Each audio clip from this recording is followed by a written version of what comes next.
लीगी रहनुमा इरफान सिद्दीकी ने डॉन न्यूज़ से गुफ्तगू में वाज़ेह किया कि PTI ने मुज़ाकरात में इस्टेब्लिशमेंट को ऑन बोर्ड लेने का मुतालबा किया तो गौर किया जाएगा।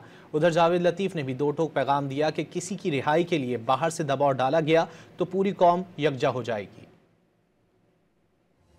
हुकूमती मुज़ाकराती कमेटी के रुकन इरफान सिद्दीकी ने वाज़ेह किया कि PTI ने एस्टेब्लिशमेंट को ऑन बोर्ड लेने का मुतालबा किया तो गौर किया जाएगा। मैं तो उस कागज का इंतजार कर रहे हैं जो हमारे सामने आएगा।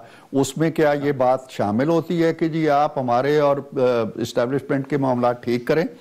अगर उसके अंदर ये वो शर्त लेके आते हैं या वो एक मुतालबा लेके आते हैं तो फिर हम देखेंगे। 2 तारीख को जो मीटिंग होगी वो 2 तारीख को अपनी दस्तावेज लाएंगे और हमारे सुपुर्द करेंगे तो हम भी अपनी लीडरशिप से डिस्कस करेंगे। लीगी रहनुमा जावेद लतीफ ने भी दो टोक अंदाज में वाज़ेह किया कि किसी की रिहाई के लिए बाहर से दबाव डाला गया तो पूरी कौम यकजा हो जाएगी।